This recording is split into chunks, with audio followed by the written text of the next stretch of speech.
listening to 37th in the World, the official podcast of the Georgetown Journal of International Affairs, the flagship academic publication of Georgetown University's Walsh School of Foreign Service. On 37th in the World, we dive into crucial global trends and speak directly with experts working on issues ranging from security to the economy, technology to society, and more.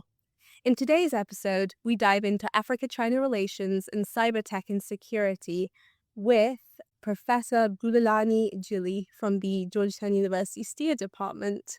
Thank you so much. Our first question for you is, what are some of the top areas in which China-Africa relations have grown in recent years?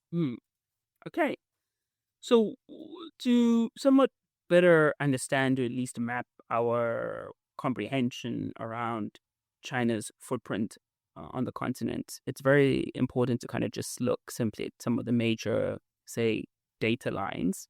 And when you look at say, for example, the loans being extended to Africa from China, they're kind of relatively earmarked around, I'd say, 4 key areas. At one level, you see a disproportional amount of the loans being extended to logistical infrastructure. And then you see it's disproportionately also concentrated in energy.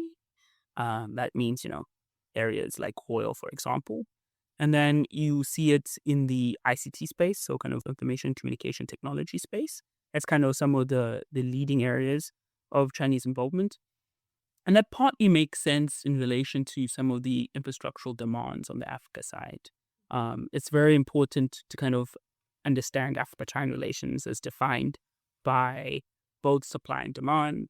On the China side, it's important to somewhat extend their digital footprint or their commercial footprint into Africa, in part because it tries to resolve some of the traditional challenges that they've been dealing with for the last couple of decades.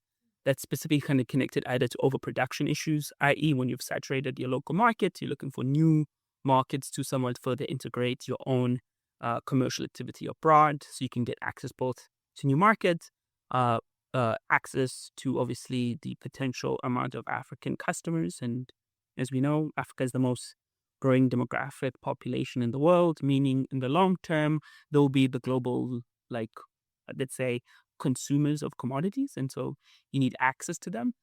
Another aspect is that you need the requisite materials to keep supporting the development of your own respective markets. Africa obviously offers a lot of opportunities in terms of getting access to oil, all the way to critical minerals and so forth. On the China side, it's also incredibly important to diversify your oil supply chains at times away from, say, American traditional partners. So that way, the United States does not use oil as a lever against you in the long term. And then, again, on the Africa side, it's incredibly important to get access to Chinese loans, in part because it's very much connected to your overall developmental prerogatives. Logistical infrastructure is incredibly important, say, for improving the flow of commodities across the continent, in part because the colonial encounter did not leave much, in terms of the infrastructure requisite for intracontinental trade. And so improving logistical capability is paramount for the continent. Similarly, in terms of ICT as the kind of new locomotive of economic growth. Very interesting. Thank you so much. Actually, you were talking a lot about the economic side of things, but do you think that China will remain focused on that side of things, or do you think it'll begin to branch into the sphere through cyber deals and digital infrastructure? Yeah, in the so China is really very involved militarily, in part because when you invest in a lot of infrastructure, you also want to protect that infrastructure. And so, China's kind of military deployment outside of China, the first place they've ever been to is Africa, in part because they've stupendously invested a lot in securing the oil infrastructure there. And so in the long term, it's going to be pronounced in nature. Now, whether or not they kind of become the policemen of the world is a different set of questions, but it comes with a different set of responsibilities. But on their end, to kind of protect their financial interests is very much kind of connected with their military ambitions. But also, if you look on the Africa side, it's also important for them to try and further improve their military capability. And so China has consistently positioned itself as a kind of a key partner in supporting the kind of professionalization of their military class. And obviously that means a lot of, say, both normative exports in terms of how, say, the military or policing shall be done on the continent, which raises questions, obviously on the Africa side in terms of whether or not those normative imports are aligned with both the values of the country, but also the kind of the broader political questions that the country needs to deal with and manage on their own. So, kind of looking at the military and security sphere from an African standpoint, I know in a past publication you discuss a lot of Chinese surveillance, security cameras, and that kind of infrastructure network. However, there have also been reports of data leakages or risks from that form of Chinese infrastructure. Do you think that that acts as a deterrent for countries that are seeking to invest, or not so much? Interesting. As a deterrence. I so it's like I say a yes and no. Um, on focusing less on the, let's say, on the no part. What what is interesting is that, like, the proliferation of, say, surveillance infrastructure coming from China is connected to a number of variables. At one level, on the China side, it is again about supporting the kind of domestic champions in getting access to markets. On the Africa side, it is about the positioning of surveillance infrastructure as a traditional, say, developmental prerogative of resolving traditional issues that sit at the general intersection of security and development. Now, that general export, of course, doesn't simply come as a politically neutral artifact. It's kind of also deeply connected with how one interpolates the possibility of both security, democracy within their respective country. And so African states themselves are also then raising several questions, both domestically about how are they going to conduct policing or how they're going to conduct surveillance in the future. And thus far, when you notice the general atrophy of, say, civil liberties as a consequence of the imports of these surveillance technologies, it's less connected with, say, Chinese normative commitments to undermine democracies in those places, and more so about the absence of requisite checks and balances within those respective countries when they import the technologies. And so the issue partly lies with African stakeholders, but it also partly lies with, say, for example, Chinese partners who are also not willing to take accountability for the negative spillover consequences of the export of those technologies, and them not being transparent enough about how those technologies challenge those countries in terms of their security prerogatives. And so there, in terms of it potentially acting as a deterrent for kind of continued investment, would be a consequence either of the atrophy of, say, security and stability in those countries. Um, and we don't necessarily have requisite data, at least currently, that will kind of illustrate, say, for example, the atrophy of the quality of security in the country as a consequence of the mass adoption of the surveillance technologies. Generally, what we see is that the surveillance technologies uh, do act as a challenge to civil liberties, but it's quite connected to, say, an undermining of specifically civil society and not necessarily of broader societies. And then I know looking a little bit deeper at the specific technology, there have also been concerns about China building in cyber backdoors or kind of having Yeah. them maintain access to data from these other nations. So, looking in that area, is there any idea of what China has actually done with this leaked or like kind of collected data?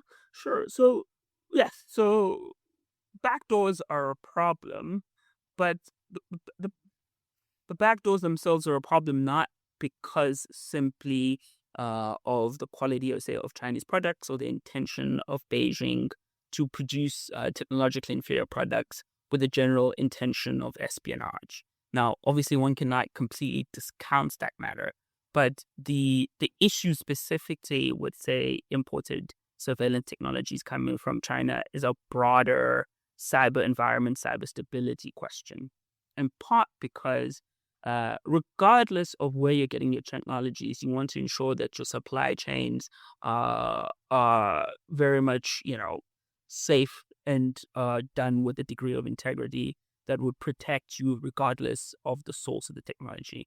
And thus far, there's actually very little work done to ensure that supply chains are safe. And so, in that sense, the issue is not simply whether or not you're procuring from China, it's more a question of supply chains. And one of the challenges, specifically at least African stakeholders, and I'll kind of extend it across the global south about this, is that like one of the main issues is that like they are overly reliant on China. And that's obviously partly kind of connected to the financial infrastructure that allowed China to be dominant over the last kind of decade. And so overdependence and lock-in, I'd say, is actually more of a true structural issue when they're dealing with China.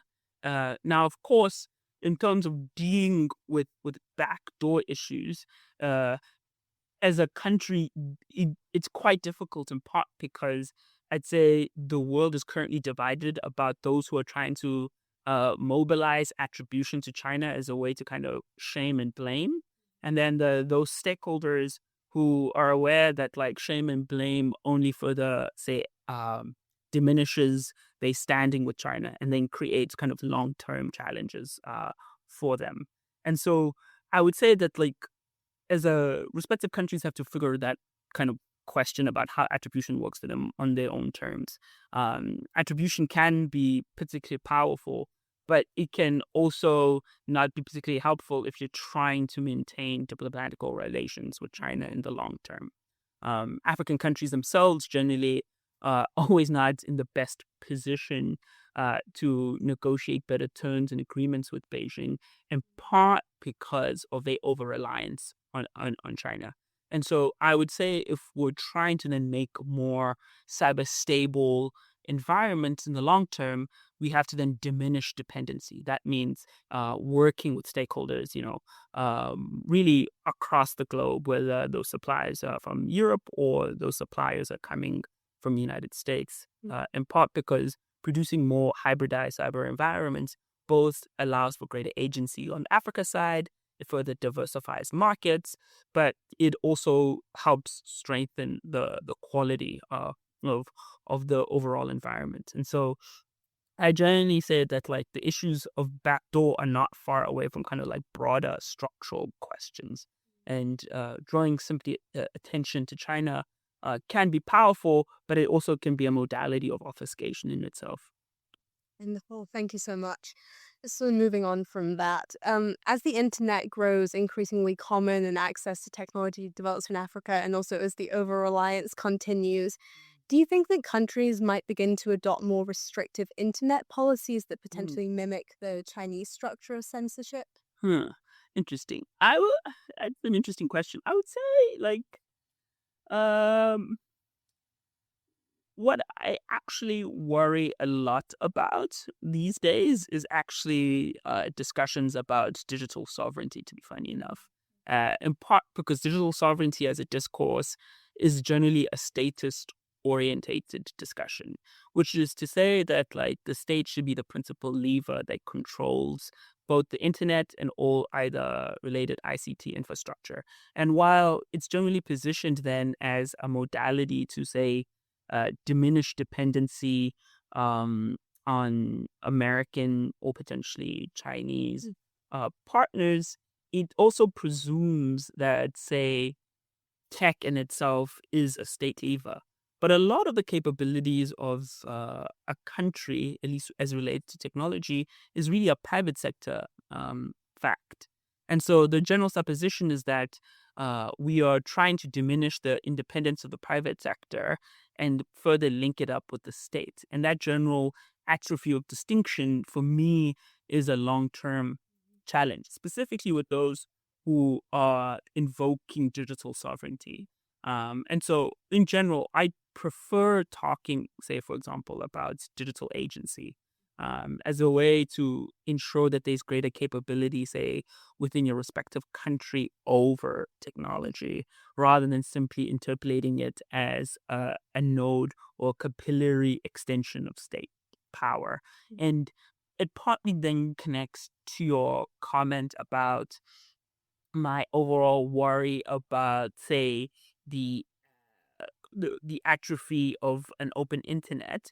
I worry about the atrophy of the open internet precisely because of the consolidation of power that people are asking for in the state, and that is actually, it looks quite close to the Beijing model, and it's being wrapped around the world as a statist, sovereignty, independency orientated task.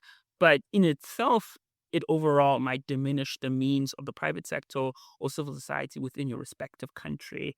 Uh, and so, yeah, I do worry about it, but I worry about it not because of China. I worry about it because the world in itself seems to be kind of statist in orientation recently.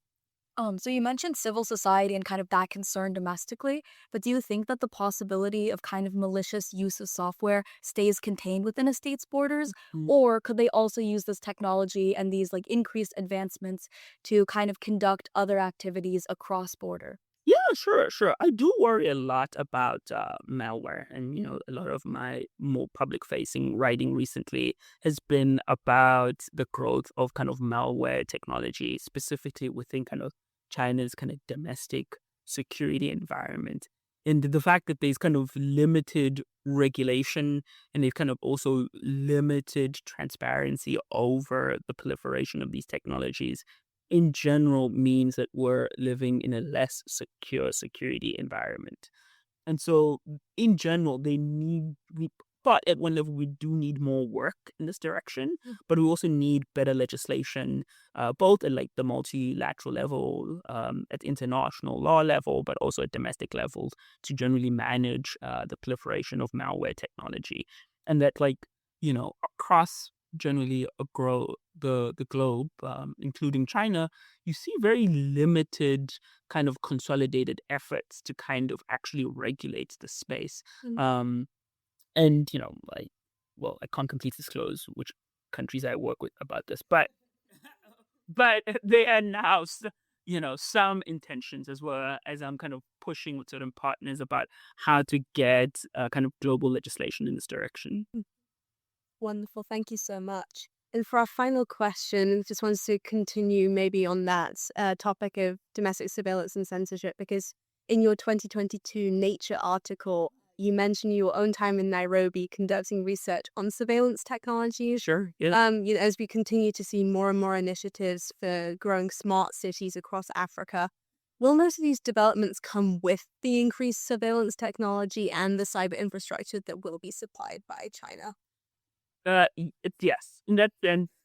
But at first, I think we just need like a better, at least both practical and conceptual understanding of what smart cities are. And very kind of briefly, I guess, for your audience, is that when we're talking about smart cities, we're really just talking about computationally driven urban design and development, which means that like you're basically leveraging surveillance technology or sensor technology in the administrative affairs of your city.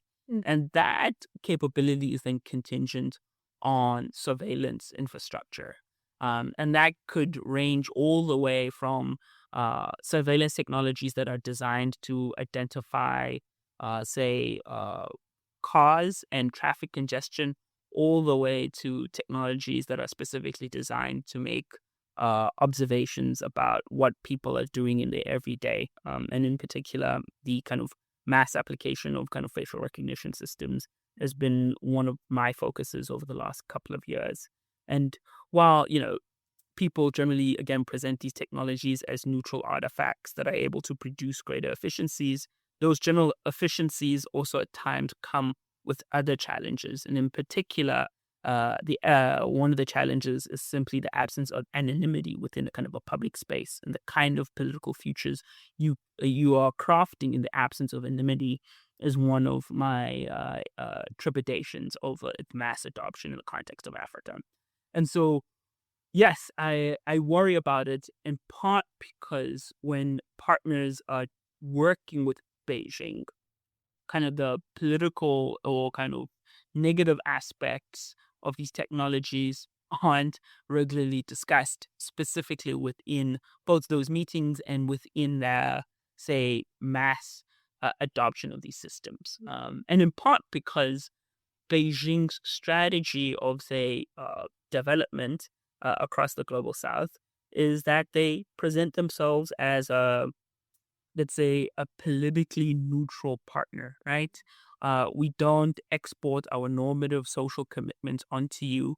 We are simply engaging in a financially lucrative win-win situation. Right. And while that posture looks quite appealing to a lot of stakeholders in the global south, particularly those who think that democracy and the language of human rights has been weaponized against them and the political diversities that define their political projects, they simultaneously then miss the kind of politics that operates beneath the language of, say, political neutrality. And that is, China doesn't work neutrally because while there are no political strings attached, there are economic strings attached. And usually, for example, collateral in the form of access to your critical minerals is the conduit that then allows for the transactions to take place.